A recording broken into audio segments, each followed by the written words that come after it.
Sonido, 1, 2, 3, probando sonido. A ver, ahora sí, ¿me pueden confirmar, por favor, si tienen audio? Listo, si tienen sonido. Ok. Bien, vamos a iniciar. Esto es un material educativo que no tiene incidencia dentro de sus decisiones de inversión. Recuerden que los mercados financieros conllevan a riesgos que son tu responsabilidad manejarlo con gestión y con racionalidad. Ni Latin Trading Company ni Iron Forex se hacen responsables de tus estrategias de inversión ni de tus resultados. Somos una marca registrada y patentada bajo las leyes de protección de contenido. Por lo tanto, el uso de este material sin previa autorización de Latin Trading Company incurrirá en un delito federal.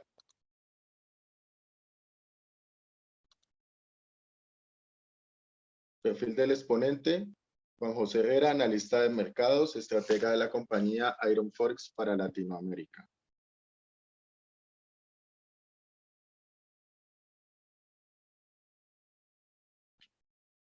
Contenido de la clase: veremos información del coronavirus, Europa, Reino Unido, el análisis del bono.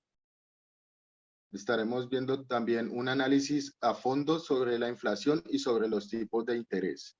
Estaremos viendo un análisis de la curva de tipos y analizaremos luego el petróleo.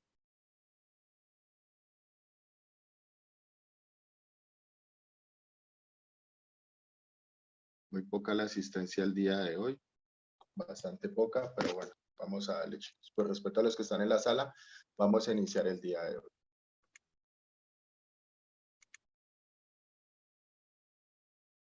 Les recuerdo a todos suscribirse a nuestro canal de Latin Trading Company, Universidad Profesional de Trading Latinoamericana, donde estamos compartiendo estrategias, análisis y diferentes tipos de material educativo.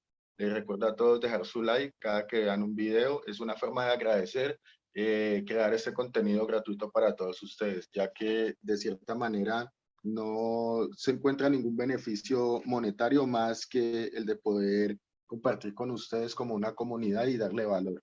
Y en retribución, pues lo mínimo que pueden hacer es regalarnos un like, compartir nuestro canal y suscribirse a él para seguir en la actualidad de todo el contenido de los mercados financieros. Arrancamos el tema de hoy con el día del coronavirus. Estamos hablando que las cifras ya superan los 405 millones de contagios, un pico que hemos alcanzado de máximos por el cual 17.3 millones de casos son activos y 5.7 millones de fallecidos. Hemos visto que durante un largo periodo la tasa de fallecimientos no corresponde con el pico de infección, por el cual esto nos determina dos cosas. Número uno, que las vacunas han sido efectivas, y número dos, que el sistema o la velocidad en la cual se hizo la cobertura de vacunación también están dando sus resultados a este momento. Reino Unido ha decretado abrir comercialmente sin ninguna restricciones, así que estamos viendo que el caso de la vacunación ha reducido la letalidad de la variante Omicron y parece estar controlada a pesar de ser un poco más contagiosa.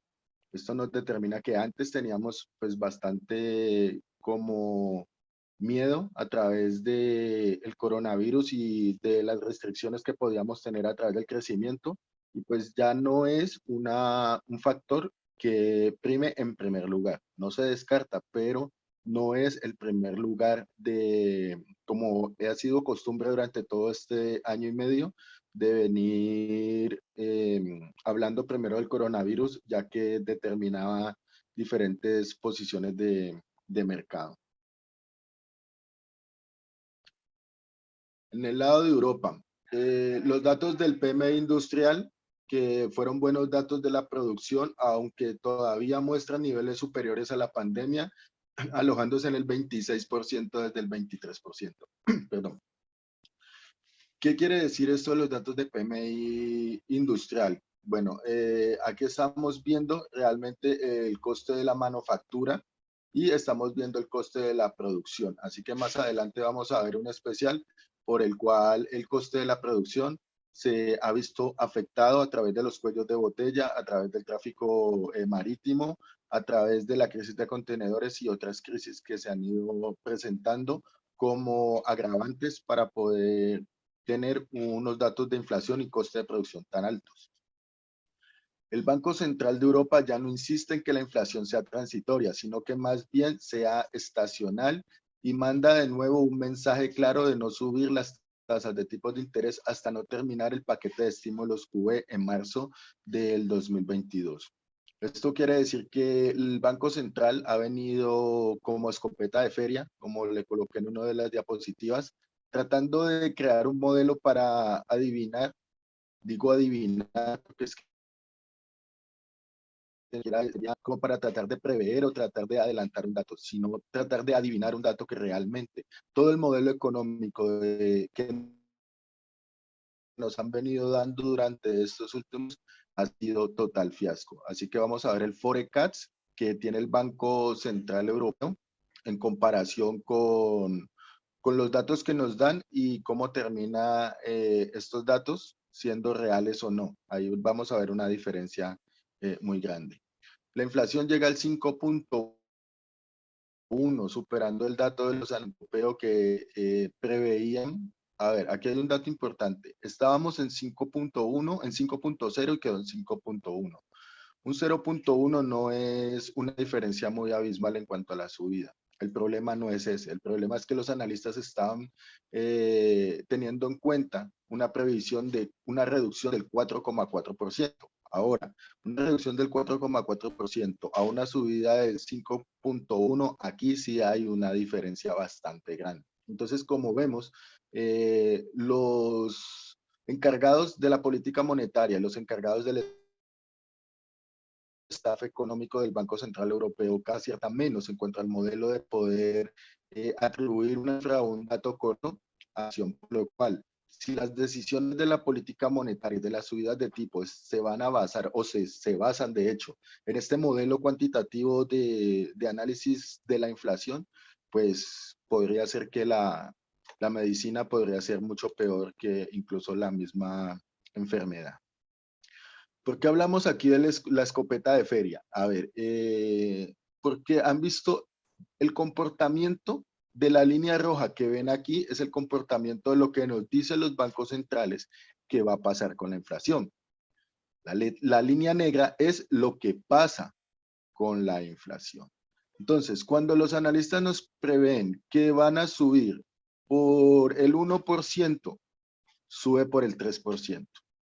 Cuando los analistas prevén que un dato que va a subir por el 2%, baja por el 2%. Miren esta correlación. Aquí lo pueden ver un poquito más claro. Esto, la línea negra es las previsiones de la Reserva Federal. Y las líneas punteadas son donde terminan los datos. O sea, cuando ellos dicen va a bajar, la inflación termina por acá arriba. Cuando dicen que va a subir, sube pero 3 veces más de lo que dicen. Cuando dice que va a bajar, ha subido directamente. Entonces, ¿esto qué es lo que ha generado? Primero que todo, una desconfianza del consumidor. Y segundo, que no entendemos cómo las previsiones del banco siempre vuelven a largo plazo a lo mismo. Siempre regresan a la meta del 2%. Como vemos aquí en la línea azul, estamos viendo la meta del Banco Central de Europa del 2%. Hoy en día estamos en el 5.1%. ¿Cuánto lejos estamos de la meta? Contesten en el chat, por favor.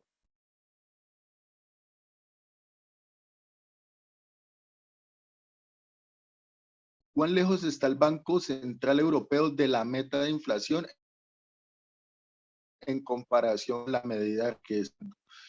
Y miren esto, es muy importante porque esto genera la desconfianza del consumidor y más aún.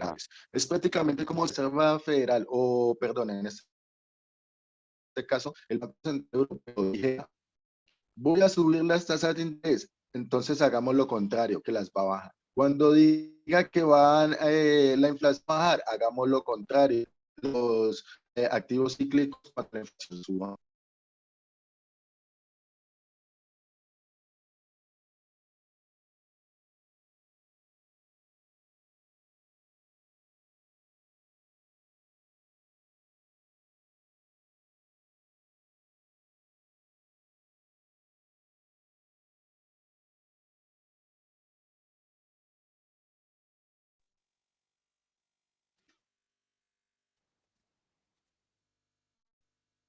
A ver en el chat si contestaron 3.2.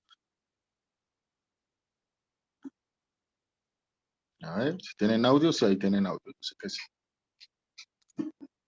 Bien. Bueno, sigamos adelante. En el Reino Unido.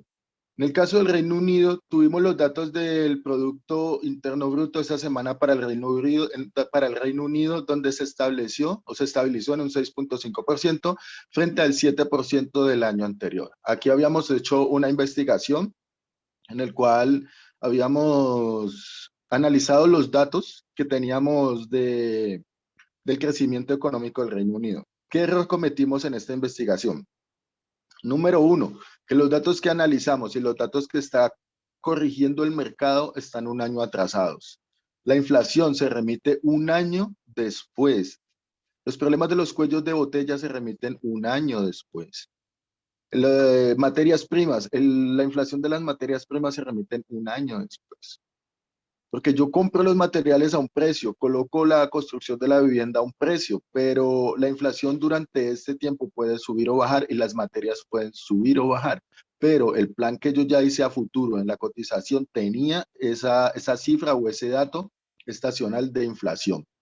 Entonces, nosotros nos adelantamos a lo que va a pasar en la inflación a futuro del Reino Unido y en el crecimiento que de hecho ya lo estamos viendo. El crecimiento fue del 7%, ahora fue del 6.5%. En el próximo trimestre será menor. ¿Por qué? Porque se van a ver reflejados todos estos temas de la energía que no se han hecho estos ajustes. Cuando se hagan los ajustes del tema de la energía en el Reino Unido, los ajustes de inflación, que son del 52%, es decir, si tú pagabas hoy 100.000 pesos por una factura, el próximo mes pagarás 152.000 pesos. Y esto, para una persona que tenga cierta comodidad, cierta entradas, pues un 10% del coste de más en los bienes, productos y servicios no hace mella, no se va a empobrecer por un 10% menos. Pero para las personas de clase media y de clase humilde que viven contando peso tras peso para su transporte, para su alimento, para su canasta familiar y para el pago de los servicios, que le encarezca es un 10% el coste de la energía, es mucho.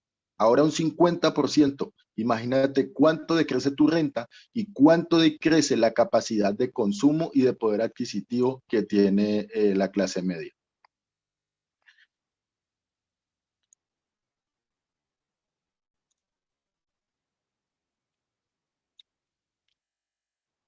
Bien, también estábamos viendo que la inflación general se ha ubicado por el 5.4% y esto ha sido ya estacional. Volvemos al mismo punto, estamos viendo aquí en el gráfico otra vez. La meta del Banco Central, que es del 2%. ¿Dónde está la inflación? Está en 5.4%. ¿Y cuál es la predicción? Que la inflación remita y vuelva al 2%. Ahora mi pregunta y la pregunta que yo le hago a los asistentes es, ¿cómo vamos a remitir una inflación del 5.4% a un 2% subiendo los costes de la energía? Subiendo las tasas de interés para que el financiamiento sea más caro y las empresas puedan producir menos. Si yo le subo a los préstamos, ¿cómo las empresas van a pagar nómina, producir investigación, comprar nuevas maquinarias? ¿Cómo vamos a crecer para disminuir la inflación? ¿Cómo vamos a generar más subidas de salarios si las empresas van a necesitar menos personas porque no le van a poder pagar a todas las personas si no tienen dinero que los bancos le presten al mismo 0% que han venido haciéndolo? ¿De dónde saca los analistas de los bancos centrales y por qué nunca cambian el 2% como meta? El Banco de la Reserva Federal, el Banco Central Europeo, el Banco de Europa, todos tienen una meta del 2% que es totalmente irreal al estímulo que se le inyectó a la economía y que si vamos a volver al 2% real de lo que teníamos con todo este poco de estímulo que le inyectamos a la economía, entonces estamos mal. Estamos mal porque deberíamos de tener, si tuvimos un aumento de salario, si tuvimos una reducción de la casa que yo pagaba era más cara y ahora es más económica, pues ¿cómo no se me va a ver reflejado mi aumento de salario? ¿Cómo yo no me voy a comprar unas zapatillas más caras, un auto más caro? ¿Cómo no voy a vivir en un mejor barrio? En algo se me tiene que ver reflejado el estímulo. Pero si me inyectan y me inyectan y me inyectan dinero y dinero y dinero y antes solamente hago repuntes y rebotes que luego remiten, repuntes y rebotes que luego remiten, pues lo que estoy haciendo es pañitos de agua fría para cuando se venga la real inflación, la que viene acumulada de contenedores, semiconductores, materias primas como la madera, el acero, costes de la energía, el gas, cuando llegue el coste de la gasolina con el precio del petróleo y los fletes, cuando llegue la crisis de contenedores y cuánto ha subido traer mercancía de China a otros países. Entonces ahí sí vamos a hablar verdaderamente de una inflación. Esta inflación que estamos viendo es el comienzo de todo. Y acá estamos viendo a todo el mundo gritando y aullando por una inflación de un 2%, que hace mucho tiempo no es real, y menos por una inflación del 7%, del 8%. Por favor, silencian el micrófono, muchas gracias. Sergio, por favor, silencia tu micrófono. Ok, ya lo saco. Bueno, por el lado de Estados Unidos, estamos viendo que los datos del PMI, a pesar de bajar, aún están muy por debajo de los niveles de prepandemia. Esta semana se dieron los datos del IPC, que son los datos precisamente de la inflación, donde se esperaba una reducción, pero el aumento del 0,1% se ubicó sobre el 7,1%. Las expectativas de inflación eran del 6,6% y la inflación subyacente quedó por fin al 6,0%, la más alta desde el año 1990. ¿Qué diferencia hay entre la inflación regular, generalizada y la inflación subyacente? Que la inflación subyacente es la que tiene en cuenta la Reserva Federal para tomar las decisiones de la política monetaria.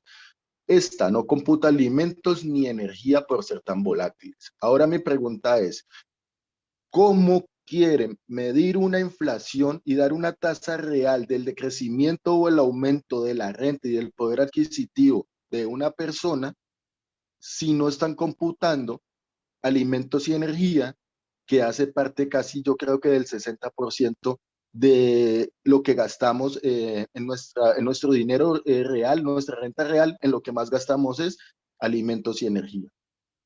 ¿Cómo nos van a dar un dato que nos quite los alimentos y la energía para tomar las decisiones de política monetaria? Este modelo lo vienen hace mucho tiempo discutiendo y si ha funcionado o no, realmente no ha funcionado. Es un total fiasco el modelo económico de predicción de inflación, tanto de la Reserva Federal como de la política, como del Banco Central Europeo, con una diferencia muy grande. Es que de 5,1 a 7,1 hay una diferencia de inflación muy grande entre Estados Unidos y Europa. 2 puntos porcentuales de inflación es algo demasiado, de hecho, es el límite que tiene la Reserva Federal, el 2%. O sea que si hablamos de un 2% por encima de algo que está muy alto en un país, como en Europa, como un 5%. Hablamos en Europa de una América de un 7,1 que no es real, que incluso podríamos estar hablando de cifras de 2 datos, porque sabemos que estos datos, aparte de atrasados, vienen maquillados. Entonces, estaríamos hablando de una inflación real, pongámoslo así, ponderada de un 10%. Y una inflación subyacente de un 7, un 7,5%, siendo más reales en los datos de inflación. Y estos se han venido traduciendo a las inflaciones, a las presiones salariales, porque esto aumenta una inflación que es persistente. Es que la inflación de las materias primas remite, es decir, si yo compro la madera de Australia y los costes de traer la madera de Australia porque hay tráfico marítimo, porque no hay contenedores, porque, bueno, etcétera, etcétera, cuellos de botella, más que no es culpa de que no haya madera, y más que no es culpa de que no haya ni compradores ni vendedores de madera, es que se dificulta traerla, y estos sobrecostes de producción se los tengo que acomodar a quien compra. Y quien compra cuando haga un producto, una casa de madera, pues va a tener que colocarle los sobrecostos de esto a este producto y bien terminado. Pero cuando este producto y bien terminado, digamos en un caso hipotético, ya hay muchos barcos que están trayendo madera y con los contenedores ya organizados en sus puertos, pues tendría que remitir el precio de la madera. Y si el precio de de la madera baja, de la materia prima, pues el coste del bien terminado, digamos, de las casas de madera, también debe de bajar. Pero ¿qué pasa con los salarios? Si un trabajador le suben el sueldo, cuando le vayan a bajar el sueldo, no lo va a permitir. Esta inflación de los salarios es persistente y es constante y además es estructural. Quiere decir que se va agregando y sumando a una inflación generalizada que no se puede dimitir, por el cual el tope de 2% debe de ir subiendo como suban las inflaciones que son persistentes, pero no lo hace. Siguen en el mismo 2% cuando una persona que trabajaba en McDonald's se ganaba $8, hoy se gana $17 y no hay personas que trabajen en el McDonald's. Entonces, estos costes de producción superan a los del año 2011, que han subido al 8.7%. Los costes prepagados de servicios ha subido un 32%. Y la tasa de desempleo, que es en pleno empleo, se sitúa sobre el 3.9%. Todo esto acompañado de un crecimiento económico del 5.1%. O sea, hay crecimiento económico, las empresas están trabajando, están funcionando, hay pleno empleo. Los problemas son inflacionarios, pero piensa la Reserva Federal que pueden ser transitorios. Se han ido solucionando algunos problemas de los cuellos de botella, algunos de los tráficos marítimos, algunas otras situaciones que se han ido como mejorando para que la inflación vaya remitiendo. Igual tienen otras herramientas que no solamente son las subidas de tipos, que vamos a ir viendo poco a poco en este especial.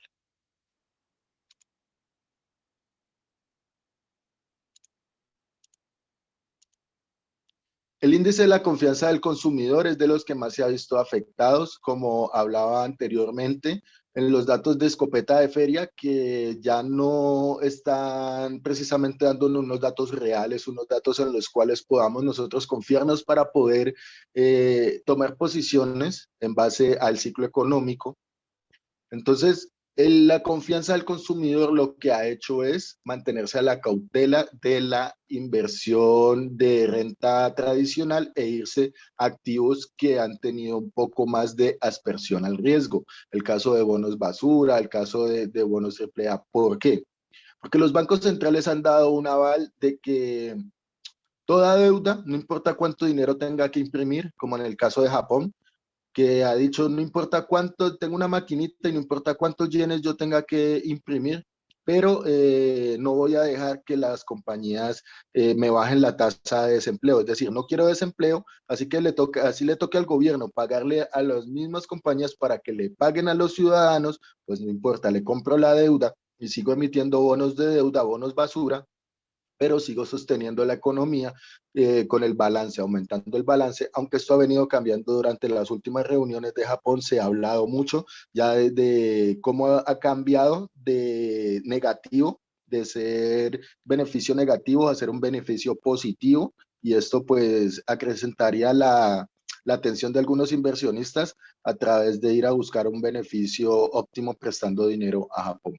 Pero el tema es la confianza. La confianza se ha venido desacrecentando y la confianza del consumidor es muy importante. ¿Por qué? Porque la economía funciona a través del consumo. Lo que yo gasto es tu entrada, mi gasto es tu beneficio. A través de las transacciones económicas, a través del impulso fiscal y monetario, bajar los impuestos, dar dinero a la casa con cheques de estímulo monetario o de ayudas, de auxilios, todos estos tipos de beneficios y de dinero deben de verse repercutidos dentro de la economía en el consumo. Pero si a mí me dan dinero, me mandan un cheque de $2.000 a la casa para que yo me lo gaste y resulta que para impulsar la economía, cuando me lo voy a gastar, no hay peluquerías, no hay salones de belleza, no hay cines, no hay bares, no hay supermarket, no hay sino droguerías y no sé qué más cosas habían abiertas en el momento de todas las restricciones. Muy poquitas cosas habían abiertas. La gente con dinero no pudo consumir. Esto hizo que una demanda agregada se generara. Cuando se reactivó la economía, Entonces ahí fue cuando vimos que toda la demanda salió y la oferta no estaba preparada para este movimiento. La oferta se quedó corta y por eso los precios empezaron a subir. Viviendas 25%, energía 52%, gas natural casi como creo que 22%. Bueno, todo subió, soja, maíz, aceite, porque no había reserva. Cuando la pandemia, las personas dejaron en el stock, digamos así, de producir, más bien para preocuparse por tener una estabilidad económica en efectivo. Y esa estabilidad económica en efectivo hizo que dejara muchas personas y muchas empresas que quebraron durante la pandemia. Cuando se reactivó el comercio, no había quien supliera esos lugares en la cadena de suministro. Y por eso es que se han ido acrecentando las materias primas, que al final le terminan al productor llegando más caro y el empresario termina subiendo o los costes del producto terminado vendiendo menos, o se come todos esos beneficios, quitando los beneficios de su compañía y dejando el precio del producto terminado a lo mismo que lo compraba, simplemente reduciendo lo que él se gana. Eso no le va a gustar a los inversores de una compañía y se van a ir de su compañía si usted es una compañía que no está dando beneficios o da menos beneficios cada vez. Entonces, ¿qué hace el empresario? ¿O se lo traslado a los usuarios y vendo menos? ¿O lo quito de los beneficios de la compañía y dejo que los inversores se vayan? ¿Qué harían ustedes en esa situación?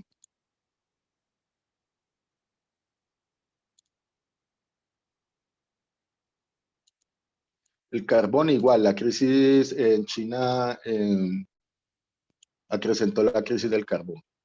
Bueno, la inflación general y los costes del consumidor. Aquí es donde hablamos, donde llegó ya la inflación general de la Reserva Federal, llegó a 7.6%, con un nivel de endeudamiento superior al 130% del PIB.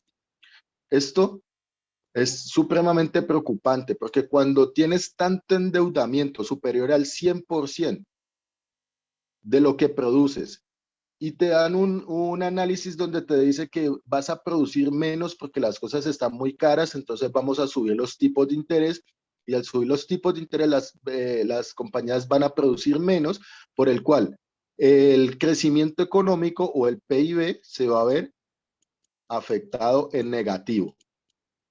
Y si el PIB se afecta en negativo y el endeudamiento sigue subiendo y la inflación sigue subiendo, entonces aquí estamos hablando de un periodo de estanflación, donde los salarios no cubren. Digamos que a usted le suban, usted se ganaba 1.000.000 de pesos en Colombia, ahora se gana 1.200.000, pero la inflación se le subieron un 20%, pero la inflación es de un 26%, o sea que cuando usted va a comprar algo, cuando usted se va a peluquear, cuando usted va a pagar algo, le cobran 26 más, pero usted solamente recibe 20. Ese menos 6% se va a ir acrecentando en el endeudamiento. Y esto se va volviendo exponencial, al punto de que ya llega a un nivel donde ya no aguantas más endeudamiento y lo que tienes que hacer es austeridad. ¿Y austeridad qué significa? Reducir el gasto público, por el cual menos planes de inversión social, menos cultura, menos deporte, menos infraestructura. Vamos a tener que colocar la reducción del M2, aumentar el balance de los bancos, lo cual le quiere decir que los bancos van a tener que tener más dinero guardado para poder ser solventes y no van a tener tanto dinero para poder prestarle a los ciudadanos. Van a tener una limitación y eso va a reducir la cantidad de dinero circulante. Entonces, endeudamiento más inflación alta, más menos crecimiento. Estamos hablando de estanflación. Estanflación. Recuerden este término, lo dije en el año 2021, en septiembre, no, perdón, 2020, en septiembre del año 2020, coloqué el video en YouTube donde hablé de la reflación y la estanflación con unas diapositivas muy similares. Creo que eran estas mismas, estas simplemente las he actualizado. El tema general de los break-even inflacionarios. Aquí vemos el Inflation Above Target, que es como qué tan lejos está un país de su meta. Y vemos que aquí solamente actualizado Estados Unidos y Reino Unido. no ha actualizado a los demás países, pero estamos viendo que Estados Unidos está 4% más lejos de su meta de inflación. Imagínense qué tan lejos, o sea, qué tan mal están tomando la decisión de política monetaria y fiscal, que cada vez se alejan más y siguen diciendo que la meta es del 2%. Seguirán al 7% y seguirán creyendo que es del 2%. Eso es lo que dice la Reserva Federal. Ahora, ¿qué dicen los analistas? ¿Le creen o no le creen? Pues vamos a ver acá los break-even. Break-even a 6 años, subiendo. Break-even a 7 años, subió. A 2 años, subió. Esto del break-even, ¿qué es? Es la prima de riesgo que el inversionista le cobra a un país por prestarle su dinero. Entonces, si yo te prestaba antes, porque tú eras, digamos, una persona con trabajo, tú tenías trabajo, tenías buen sueldo, buen salario, no tenías tantos gastos, no tenías hijos, no tenías esposa. Ahora tú tienes una esposa, tienes un hijo y te echan del trabajo y me vienes a pedir dinero prestado. Si me lo hubieras pedido antes, viendo tu solvencia económica, yo te hubiera dicho, no, pues sí, yo te lo presto y págame un interés poquito, porque sé que no se va a perder, no hay un riesgo de perderse. Pero a medida que tú tienes hijos, que te echan del trabajo, que estás en alquiler y que vas teniendo menos patrimonio y menos solvencia económica, pues para mí es más riesgoso poder prestarte el dinero así hayamos tenido una relación de muchos años prestándote dinero. Lo que voy a hacer es empezar a subir una tasa de interés del riesgo. Y como el riesgo es inverso al precio, entonces a medida que el riesgo sube, el precio del bono baja. Y cuando el precio del bono baja, se hace rentable para los inversionistas ir a comprar el precio del bono y saber que a futuro un gobierno le va a pagar sí o sí, y una empresa tiene más riesgo de invertir en una acción o de invertir en criptomonedas que suben y bajan un 12%. Entonces, si vemos que los inversionistas le han subido los break-even inflacionarios a los bonos, estamos hablando de que siguen aumentándose lejos de la meta de la inflación. ¿Y esto va a perjudicar qué? Va a perjudicar pues precisamente a la renta variable y luego va a beneficiar a la renta fija. Aquí estamos viendo lo que es la M2, que es la cantidad de dinero circulante, y vemos cómo desde el año 2018 y más particularmente desde el último año 2020-2021 se hizo más dinero impreso que durante 15 años consecutivos y a la velocidad en la que se imprimió.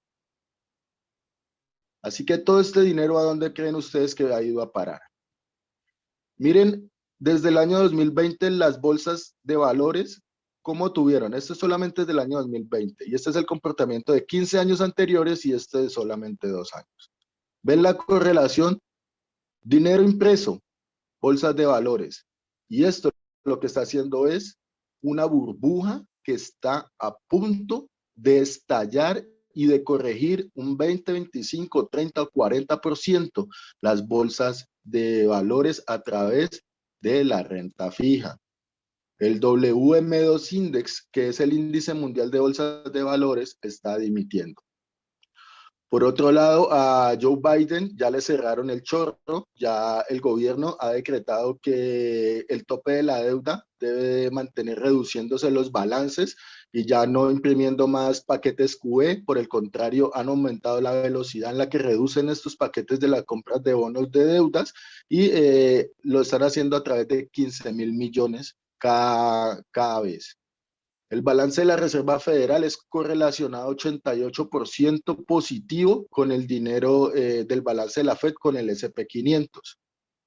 Bueno, me regalan un 5 ahí si quieren continuar con la sala, ya vamos a terminar. Nos queda un minuto, volvemos a abrir la misma sala y terminamos este tema en lo que tiene que ver con las subidas de tipos de interés, que es bastante interesante y un poquito largo porque lo estoy haciendo muy rápido y quiero que se entienda además que la presentación de todas las diapositivas es que una a una las comprendan. Volvemos a entrar a la misma sala, ¿ok?